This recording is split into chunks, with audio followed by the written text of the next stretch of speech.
What's up, everybody? You might have heard some voices in the background.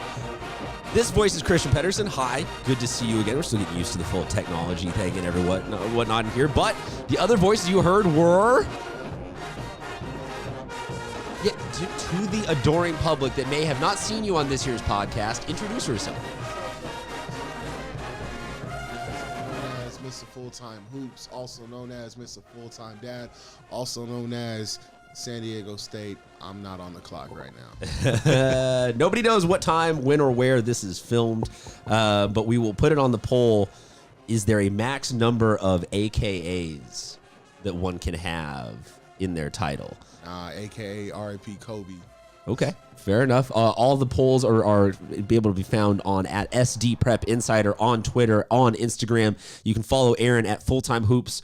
Uno, I have forgotten the one once, and it haunts me to this day in my waking nightmares. The other one here is Bodie Da Silva at SD Preps, who has broken something in the studio. Oh, Bodie. Unreliable as always. Bodie is the official Scorebook Live reporter of the CIF San Diego section. Scorebook Live is the statewide reporter, but we don't care about any other section other than the San Diego section, unless Connor Morissette is calling in, and then we like him. We like the Southern section. But for now, we just like Bodie. We're starting the show with the top 10. So let's do our standard confusing read out what was the top 10 and have people who will be like, no, that team won. Okay, look. So we filmed this later in the week, so we're sort of doing less of a what do we think of the top 10 rankings and more a review of the week that was for the top 10 and some of our potential thoughts on how that's all going to go down. So coming into this week, the top 10 basketball teams, according to the San Diego Union Tribune media poll: Cathedral Catholic, St. Augustine, Torrey Pines, Foothills Christian, Francis Parker. The Lancers making their biggest jump of the season up to that 5 spot. Number 6, Mater Dei Catholic. Number 7, Poway. Number 8, Christian. Number 9, Santa Fe Christian. And number 10, Carlsbad. Aaron, your thoughts on how or what might change headed into next week? I mean, I think Parker's got to make a jump at some point into that top, like deeper into the top 5. They've only lost twice this year. They beat Foothills Christian, so it was a little bit of a surprise that some of the voters had Foothills still ahead of Parker. If they keep winning and they win out, they're the Coastal League champions, and usually that team is somewhere in the top 3, if not, the number 1 team heading into the playoffs. Really? Usually. I mean, when you look back, it's it's one of the best leagues, and it has been for a while now. It's either that one or the Western League in terms of just like overall depth of team talent. So, they keep winning and keep doing what they're doing. I mean, it's been really impressive to watch. I've seen them, I think, 4 times this year, and I leave every time just kind of in awe of how they're able to play this level of small ball and sustain it without huge numbers. I mean, they play 6 guys pretty much. Yeah, they seem to rarely run into excessive foul trouble or anything like that. The one time they did run into foul trouble, the game I was at, they lost, and that was against Sonora. I mean, had Daryl Sledge not fouled out of that game, I'm pretty sure. Tommy, you can come in. They win. No? Or not? No. You got ghosts in this house, huh? I don't Apparently, believe in them.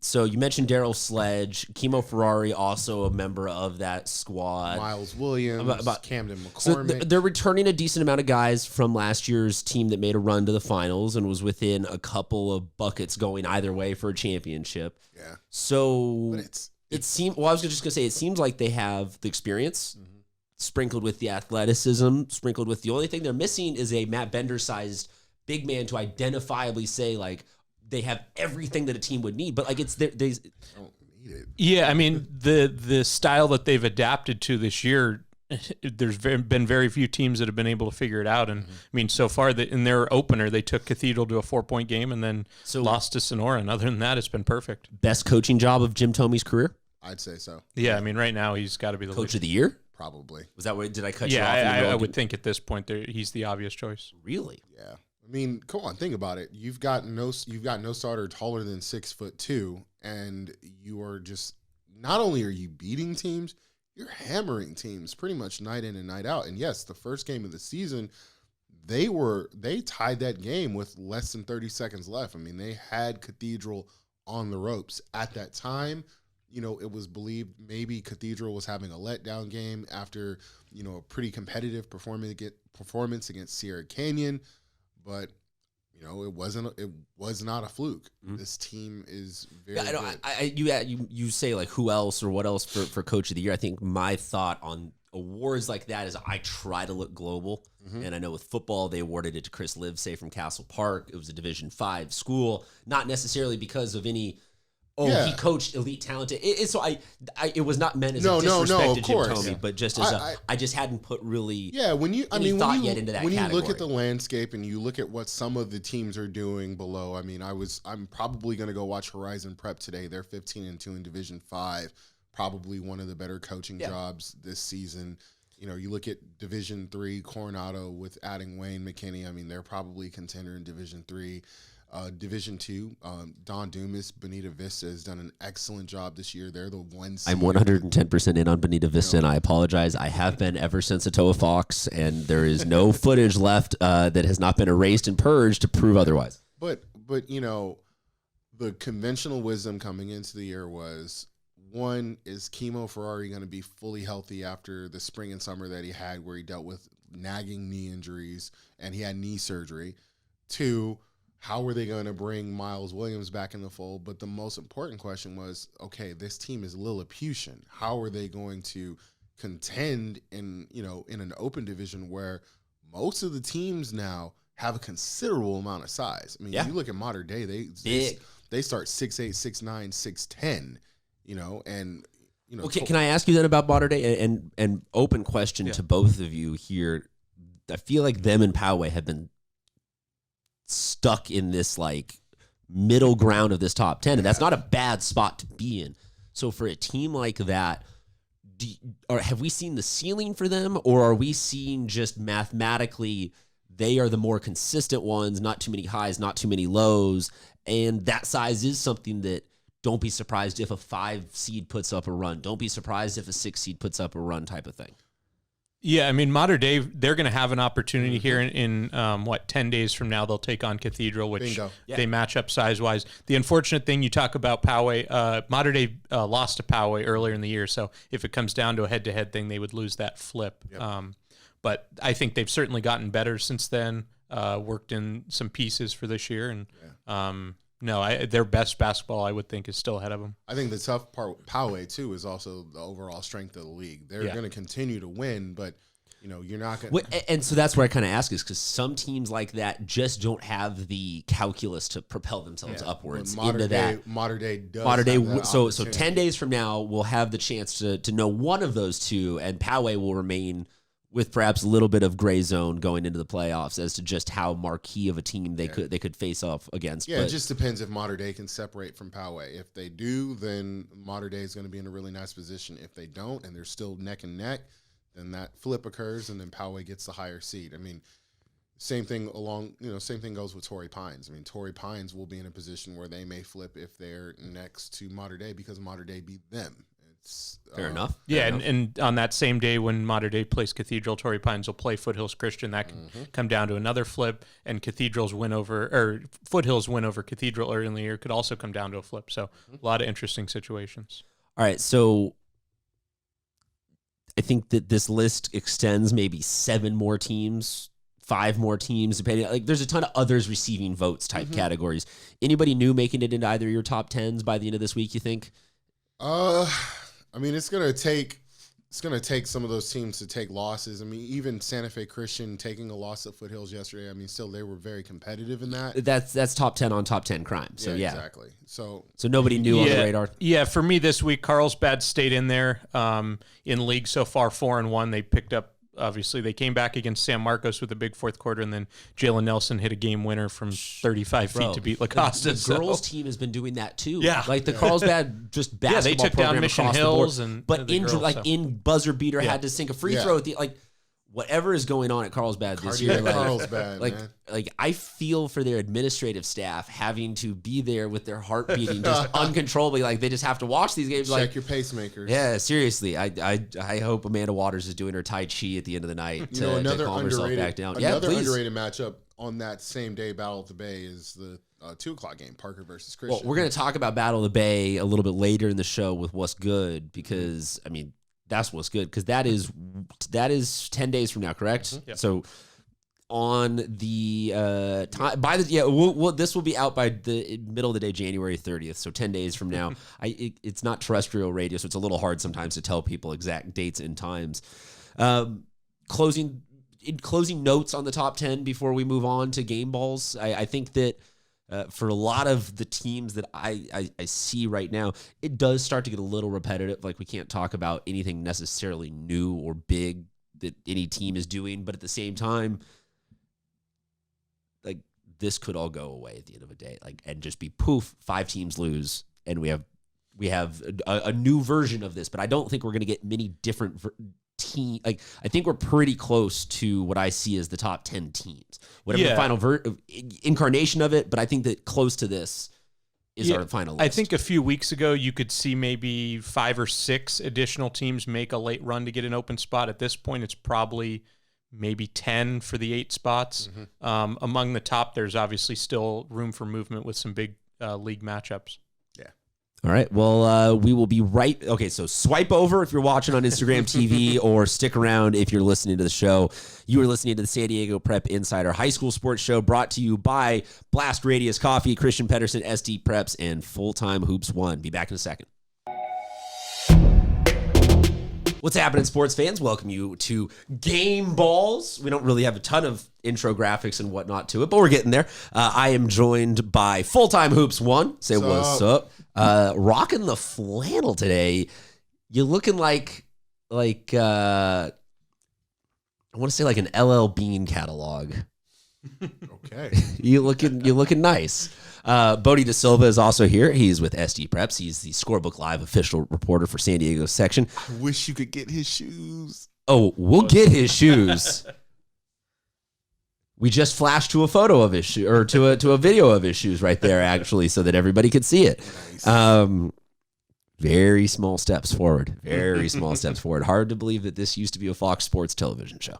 We're on now to Game Balls. We are gravely concerned as to where Tommy Morris is. Oh, man. He was supposed to be here about 40 minutes ago. There was the door that you heard in the first segment that was shaking, that we thought was him trying to enter. Apparently it was just the wind. So, Tommy, we miss you. Hopefully we'll see you for What's Good. Let's talk about Game Balls, though. Bodie, Aaron, we give this segment to shout out some of the top scorers, performers. Game balls can be given out for basically anything. Okay. If you want to give out for blocks, like I saw the first couple of blocks that I had seen in a while, okay. like a multiple in a row, like down the court blocked, and I was like, why keep going inside? Why? So, Bodie, you want to start for us with your game balls from the week? Yeah, so we talked first segment about some teams that are still in the open division race. I'll bring up Tyson Robinson from El Camino. Right now, they're on the outside looking in. Last week, a big win over Oceanside, 29 points, 5 assists, 4 steals. He's had a great year so far. Another guy on a team they're competing with for a spot, Jalen Nelson on Carlsbad. Incredible shot late in the game to beat Lacoste and win that one, and then followed it up with a league win this week, double overtime against Mission Hills. He had 40 points. So at this point, that's not even like, it's not surprising when he's putting up those numbers this year. A guy that passed 1,000 points earlier in the year and just having an excellent senior year. Yeah, that's all of them. I can give you if you want another. Yeah, no, go for it. I mean, just awesome. If you have more game balls. We have unlimited amounts of tape. Yeah, so Olympian last night, a big win over Eastlake, won by 22 points. 4 guys in double digits, led by Gio Martinez with 20 points. So Olympians had a couple nice wins recently. Sneaky good. So sneaky good. I wish you were here. Actually, you were on the phone, but you were not here to initially see it. When Noah Laxina asked you a question about Savon Davis being one of potentially the bigger transfers, listening to him perfect Savon, it took a couple of times, but then the rest of the time Noah was like, Savon. He was saying it in a very suave way. Noah, we wish you a speedy return. I'll jump in here with my game balls. First one I want to give out is to Jack Bailey and Noah Fields at RBV, hitting that 1,000-point mark. We were debating, kind of trying to find what that is equivalent to in other sports to try and help people quantify what 1,000 career points. Aaron, help us figure, like, 20 touchdowns career for a running back, 50 touchdowns career. Is it 5,000 yards as a no? I mean, because 1,000 points is a significant achievement. Like, that's a ton, right? I mean, it's good. It's great. I'd say maybe 2,500. 2,000 to 2,500 Okay. yards as a running back. Just because that's typically a good 2-season stretch, Yeah. and that's Sweet. typically That's usually what people get on varsity. I mean, is a nice. looking back, I saw Johnny D from back in the day, 967 his In senior year, 1 which year. not typical. Yeah, that. I mean, Mikey Williams well on his way to that this year. So. Well, fair enough. Then I rescind all of my compliments, and you're all terrible at basketball. Because that blows through all my other game balls. I was going to give one out to Kristen Williams from Christian High School girls basketball for 1,000. Fine. How about 1,500 from Simone James? She has 1,500 career Very points. cool. She's the only good basketball player in San Diego, other than Jurian Dixon, the hotshot freshman at San Ysidro. Couple other game balls I want to give out. I want to talk about the let's see, Kai Jesse was the name that I was trying to get to for the block party at Patrick Henry. They beat their rival Sarah last That's week. a pretty good win for them too. Also, I want to give a shout out to Coronado for beating Point Loma. I am continuously confused and surprised by how vicious that rivalry is. Yeah, some language I saw retweeted. Just That a was, little bit. But I don't get, like, as somebody, as a La Jolla graduate, thought I had like a little bit of like a beef cooking up with Point Loma. I was nowhere near the level of disliking that school that Coronado is, and it's mutual, and I don't get it, and it's fun to watch though. I mean, They're so angry at each other. A peninsula divides them, and I guess just the rivalry, is just. It's been a long-standing one. Who and a knew? very vitriolic one. Very little other, like, Man. so little of the rest of San Diego knows about that rivalry. When I you guess. have it at when it's at Coronado High, which has a really large gym. Yeah, I mean that because they've got the second part in the back. Yeah, it's spectacular. It's fun to be around. the Point Loma gym is a tad bit small and old. But it's also very intimate and gets extremely hostile. Yes. Yeah, and loud. Smallest and hostilest and loudest I think I've ever heard had to have been Kearney. Oh. 4 or 5 years ago with the Robbie Robinson man, yeah, era. Like, just because that Kearney gym is what, them and Crawford are the two actual physically smallest gyms in the county. Yeah, and Well, now if you go in the Kearney gym, you also see the scoreboard is disproportionately sized. It makes no sense why they went with that. It's cool. I love it. But that scoreboard is like, that's a Jumbotron from a stadium, and they put it in a. Wait, did they put that in when they got the floor redone? Yeah, have you not been there to see that? It's one of the. It's like okay, it's like the full sized, like that you would put on an arena. It goes from one side of the gym to the other. Gotta be honest, I haven't really had a reason to go to Kearney's gym in a while. Not necessarily. Okay, fair enough. saying. Dude, I never know with you though, because sometimes you come in here on this show and you're like, man, this Guajome Prep 8th grader, that I've been scouting since he was playing on the moon 5 years ago. Go for it. Game balls. Speaking of which, Aaron. my game balls. I'm gonna give one to 6'10" Calvin Christian freshman Martin Gumwell. Gumwell had 15 points and 22 rebounds last night in a 55-33 win over Escondido Charter. Dave Adosic is a good friend of mine. We speak all the time on Twitter, and he just said that they really didn't have an answer for the 6'10" freshman. I mean, he's a big kid. Terrifying. Yes, and his fouling out on Monday against O'Farrell was what gave O'Farrell the opening to have a really impressive comeback win in overtime, 68-62, which leads to my second game ball, Nico Figueroa of O'Farrell. 32 points, including 8 3-pointers in that come-from-behind win. They were down 15 in the second half, made the run when Gumwell got into foul trouble, and closed it out in overtime. Simon Ali, who's had a really good senior year, had an impressive dunk in the beginning of the overtime session, and you can just tell that the win was taken out of the sails. Another game ball. Can I just jump in for just a second? course. And look, O'Farrell, it's been, 4 years now? Something around that 3-4 years as a school. 2016 since they won the D5, that crazy game. Yeah, okay. So they came onto the basketball scene about that time ago with Coach Van Houten, and that was a young Derek Carter Hollinger, and I forget who else was on that team name-wise, but Jordan Gaines, that was the other name I was thinking of. Ball is literally life and when he Lawrence cried Gray. In the post game, like, and then I think we all thought, this is cool, this is feel good, this is why the D5 championship exists. Mm-hmm. We'll see you in 5 years when you fall back down there and recycle it and all start because Van Houten leaves, and you didn't know what a small school like that was going to do. Yeah. And then we have them 2 years now of just this upward trend where they're winning those close games and they're winning those big games. Yeah. And I love to see these programs not just be that one generational, like we had a big guy, he won us a championship, but actually, 2 graduating classes will come and go, and they'll keep going at least steadily upward. O'Farrell has the opportunity to do that because they have the facilities. I mean, they have a gorgeous gym. I mean, kids want to play there. And, academically, they're in an area where they are, the pick of the litter when it comes to the schools around there. So you're going to get kids who might have gone to Lincoln, might have gone to Morris, who are going to go to O'Farrell. And you've got a coach that has, club basketball ties. So some of those guys are going to consider, that as a destination in that area. I mean, so they're well positioned to be, it's great. They could win Division IV this year. They're probably one of the favorites. Moving into Division III next year with San Ysidro likely moving out, obviously. Coronado moving out. I mean, who knows what they could do at that position. Yeah. You keep going on your game couple balls. Of bigger schools. Yassine Garam wanted to go out and honor Kobe Bryant. I think Bodie said he had 31. That's what I saw in the Foothills book, but either way, 31, 32, pretty close there. Yassine said 32, 24 plus 8 to honor Kobe Bryant. In that same game, Hayden Gray with a nice 31-point game.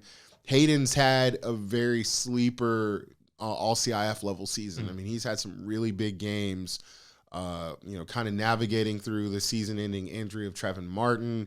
They've had guys out with various maladies, the flu, sickness, but Hayden's been kind of the constant. And, when he hasn't been there, those have been the games where they've really struggled. So, kudos to him. And then last night on my final game ball, we'll go to Christian Ubochi, the 6'10" junior center at Mater Dei Catholic, who had his own triple-double. He had 16 points, 10 rebounds, and 10 blocked shots in a win over Bonita Vista. Something like that. Yeah. Yeah, I don't know what I would do if I could block a shot. Like, that'd be dope. You've never blocked a shot? I mean, not in like a reasonable set. Not in like a. You never played basketball against Tommy? He's like 4'2". You could have blocked him. Well, right now Tommy is missing, so let's not make fun of the potentially. Why I'm talking so much. Oh, I'm talking about him because he's not here. He can't defend himself. No, I mean, I've never had the pleasure of doing anything other than just shooting around with Tommy. Based off of Tommy is the most not necessarily unathletic, jacked person of all time, but Tommy has a great because obviously you see him come in here, he's given up on sleeves. Like, he has not worn very many sleeves this year because there's now a camera pointed directly at his right bicep. Sun's out, guns out. I see you. But at the same time, that I don't see like any clips of him ever at the gym doing anything other than working out. Like, I don't think there's much lateral muscle. I think it's good at bench, good at squat, good at that kind of stuff. But yeah, I think that you would. I think it'd be 11-0 if you were playing by ones and twos. I would spot him a few points just to make him feel good. That's the dad in you. That's nice, man. I appreciate that. Stick around or swipe over. We got What's Good coming up. Christian, Aaron, Bodie, and an empty chair as we hope Tommy comes and joins us for the last segment of the show. Be right back. What's happening, sports fans? And should I say, what's good? You hear those other voices in studio. We'll go over there and we'll say hi once again to Aaron Bergman, Tom Bergeron, Erzman You've Bergman. known me for how long and you don't know my last name? It's Bergen. It hasn't changed. No, I doubt that. I feel like you used to say it differently. Nah, B. Okay, what fair the? enough. Fair enough. Fair enough. Fair enough. You can follow him on Twitter and Instagram at FulltimeHoops1. He's also the father of the current best basketball player in the history of San Diego County. You smoking crack. The other one in the studio is Bodie De Silva at full-time or at SD Preps. Sorry. He is the. We share a handle now. Well, I mean, you're hard to tell He's apart. got the login. You're hard to tell apart. You're SD Preps too. Is that what it is? That's me. We figured it out. Legitimate journalism for the first time in history.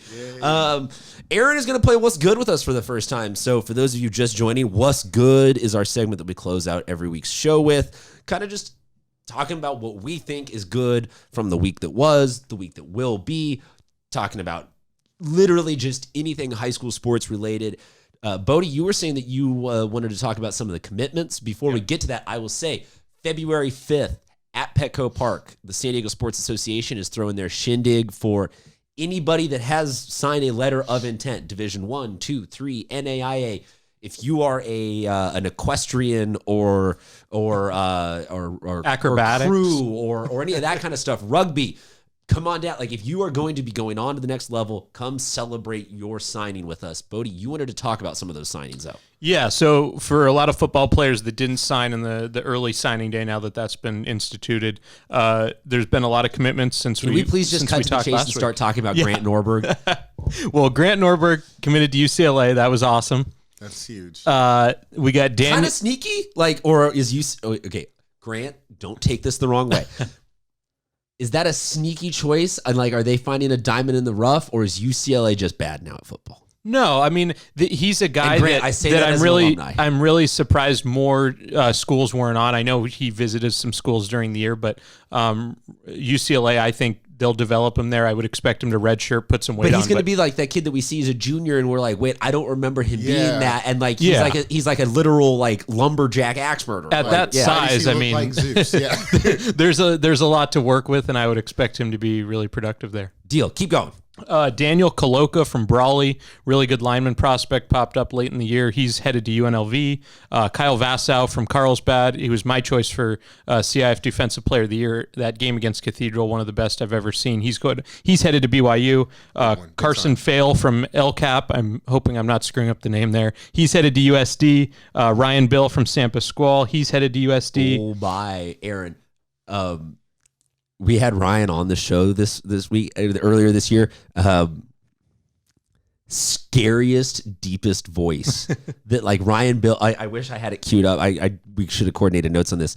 If you were deep in the woods and you could picture or you could visualize or hear like the one sound that you didn't want to just be like, hey.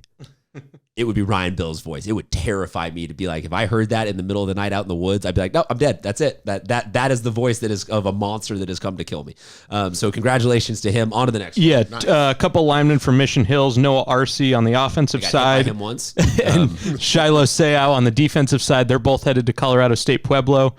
Christopher Lae Jr. from Oceanside came up big in the D1 title. He's headed to Southern Utah. And then this one hasn't committed yet, but Zeke Mata, kicker and punter from Mission Hills, picked up a huge offer from LSU. So Big time. Bro, yes. Yeah. Big time. Zeke, I want to see you on a couch smoking a cigar in a year or two after kicking a game-winning field goal. Is Lai related to Donovan? yes. Yeah, younger brother. Okay. Yeah. Very nice. And yeah, came up with like what big fumble recovery, I mean, interception, something like that. their whole He went defense stepped nuts up in against that Lincoln finals there, game. Yeah. Oceanside. We always love you and support you, and we were totally on board with you winning that championship. Never say never. Is that all of them? Is that everything for What's Good with you? Yeah, there'll be a few more as we get to signing day, but we'll cover those in the next couple weeks. Yes, and I hope that everybody is able to attend that signing day. Aaron, would you like to tell us what's good? Yeah, well, I'll start What's Good with obviously talking about the elephant in the room and on the basketball side of things, and it's not great news. We've all had to deal with, different levels of the grieving process with the passing of Kobe Bryant. But what has been good is seeing the basketball community's commemoration of him, whether it be Foothills Christian donning those new warm-ups, in honor of Kobe Bryant, or seeing O'Farrell have that 24-second moment of silence before the game where they set the clock to 8 minutes and 24 seconds, and it was actually unintentional, but, very beautiful, when they did that. Kobe obviously has been a source of inspiration to many basketball players, including myself growing up. I mean, I kind of resonate with what Ice Cube said.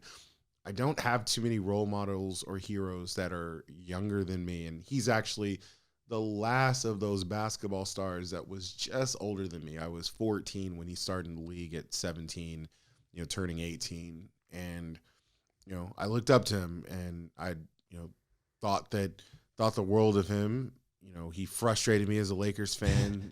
He also, brought me great joy watching him play. And just this week has been very difficult for all of us. So to Vanessa, Bianca, Capri, and Natalia, we're all, San Diego Prep Insider family offers our sincerest condolences. Just our whole damn city does. And to everyone who was affected, by that tragedy, all 9 people who died in that crash.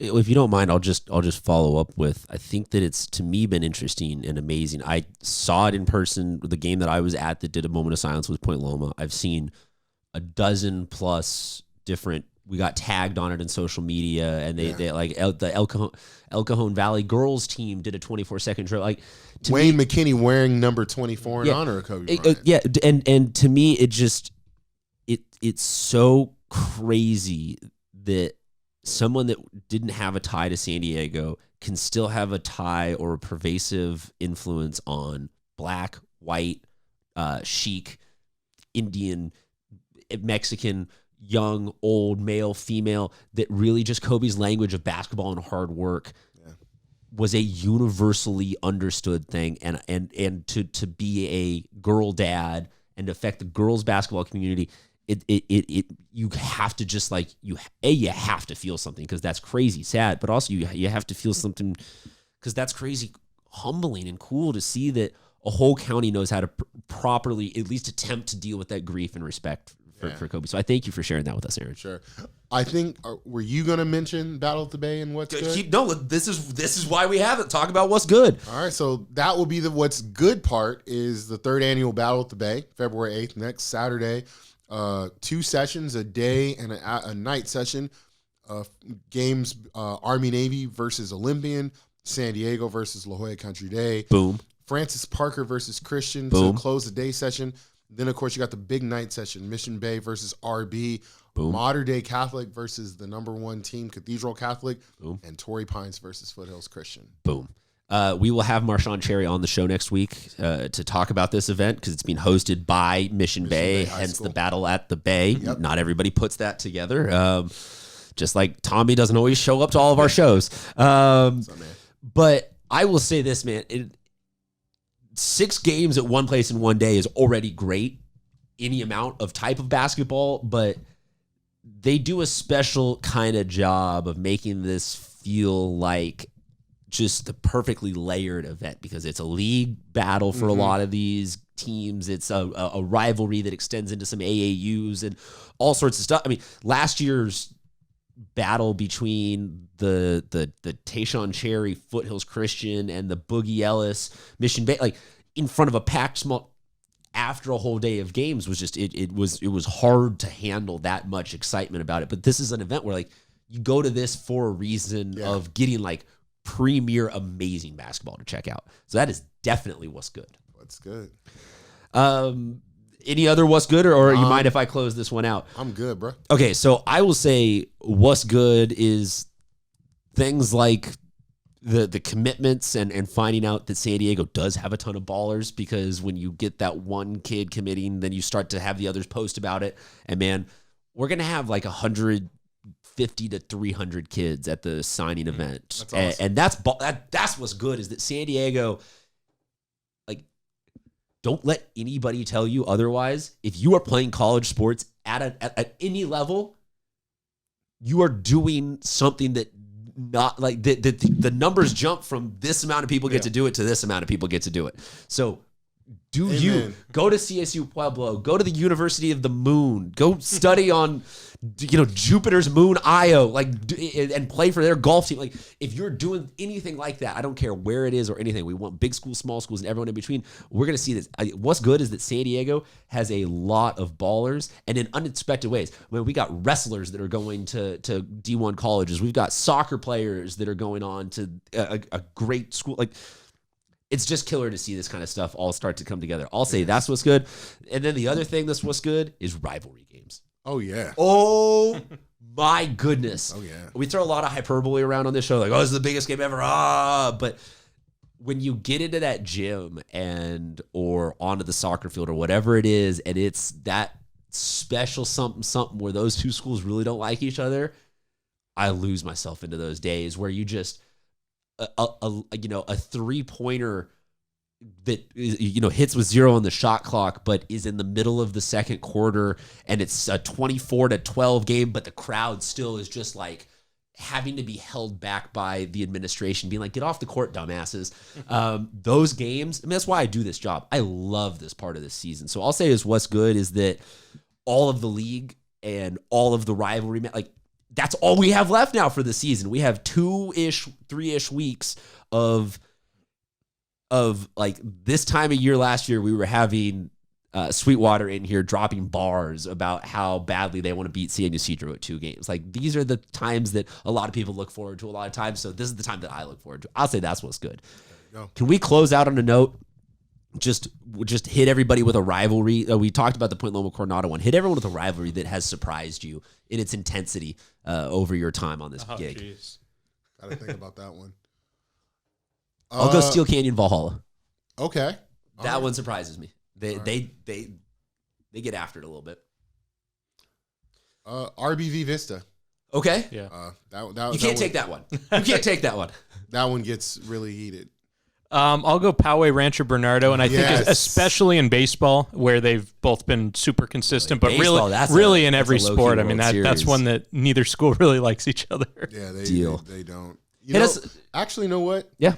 Patrick Henry Sarah Yeah, is a sneaky good one. That one, and that was where I was at with Kai Jesse getting all those blocks, and was some of those. It was like 24-7 or 8 at halftime, a rivalry's really good when teams are no longer in the same league, yet they have to schedule, and they'll still vandalize each other's campuses. Yes. Something like that. They did that a couple years ago. The did. Patrick Henry football team, or Sarah's football team, or someone's football team, or non-affiliated people.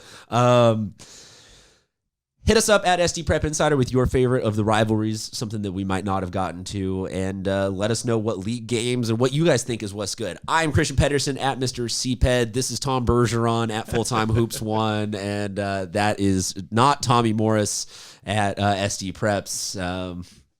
About out of creativity. If you know where Tommy is, please let us know. Like, Tommy, we hope you have you here next week. He recently texted he thought we were 4 hours later in the day. So, Yikes. My bad. Thanks, Tommy. Talk to you guys next time.